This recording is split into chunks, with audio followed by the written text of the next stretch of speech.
জলবিদ্যুতৰ এই উচ্চ ক্ষমতা সম্পন্ন টাৱাৰ মেৰামতি কৰি আছিল। এই মেৰামতি কৰি থকা প্ৰায়বিলাক শ্ৰমিক বৰপেটা জিলাৰ বধৈ মই জানিব পাৰিছোঁ।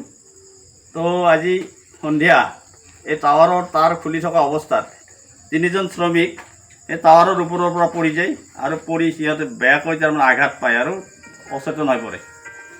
আমাৰ ৰাস্তা ঘাটৰ যি অৱস্থা, এই অৱস্থাৰ কাৰণে ততাতৈয়াকৈ গাড়ী আহিব পৰা নাছিল। বহুত সময় আমাৰ চাৰিআলিৰ চকত ৰাখি থোৱাৰ পিছত তেওঁলোকে অচেতন হৈ যোৱা অৱস্থাত গাড়ী এখন আহি পৰে আৰু সেই গাড়ীখনত আমি নলবাৰী চিভিল হস্পিটেললৈ শ্ৰমিককেইজন পঠিয়াই দিয়া হয়। মই আশা কৰিছোঁ ঈশ্বৰে তেওঁলোকক খুব সোনকালে আশু আৰোগ্য লাভ কৰক।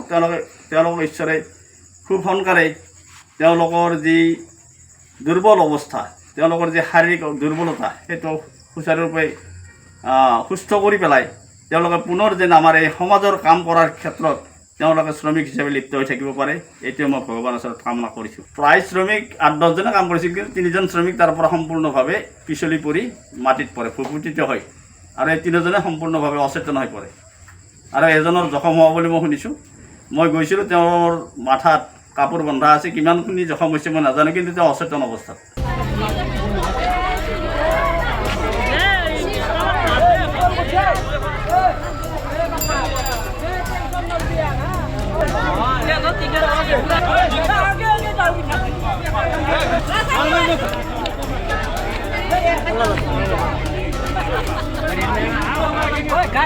জলবিদ্যুতৰ এই উচ্চ ক্ষমতা সম্পন্ন টাৱাৰ মেৰামতি কৰি আছিল।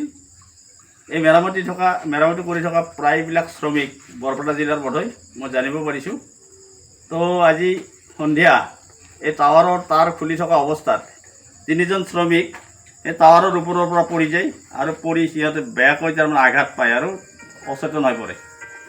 আমাৰ ৰাস্তা ঘাটৰ যি অৱস্থা, এই অৱস্থাৰ কাৰণে ততাতৈয়াকৈ গাড়ী আহিব পৰা নাছিল। বহুত সময় আমাৰ চাৰিআলিৰ চকত ৰাখি থোৱাৰ পিছত তেওঁলোকে অচেতন হৈ যোৱা অৱস্থাত গাড়ী এখন আহি পৰে আৰু সেই গাড়ীখনত আমি নলবাৰী চিভিল হস্পিটেললৈ শ্ৰমিককেইজন পঠিয়াই দিয়া হয়।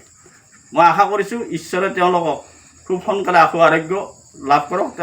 তেওঁলোকক ঈশ্বৰে খুব সোনকালে তেওঁলোকৰ যি দুৰ্বল অৱস্থা, তেওঁলোকৰ যি শাৰীৰিক দুৰ্বলতা, সেইটো সুচাৰুৰূপে সুস্থ কৰি পেলাই তেওঁলোকে পুনৰ যেন আমাৰ এই সমাজৰ কাম কৰাৰ ক্ষেত্ৰত তেওঁলোকে শ্ৰমিক হিচাপে লিপ্ত হৈ থাকিব পাৰে, এইটোৱে মই ভগৱানৰ ওচৰত কামনা কৰিছোঁ। প্ৰায় শ্ৰমিক 8-10জনে কাম কৰিছিল, কিন্তু 3জন শ্ৰমিক তাৰ পৰা সম্পূৰ্ণভাৱে পিছলি পৰি মাটিত পৰে, ভূপতিত হয় আৰু এই 3জনে সম্পূৰ্ণভাৱে অচেতন হৈ পৰে আৰু এজনৰ জখম হোৱা বুলি মই শুনিছোঁ।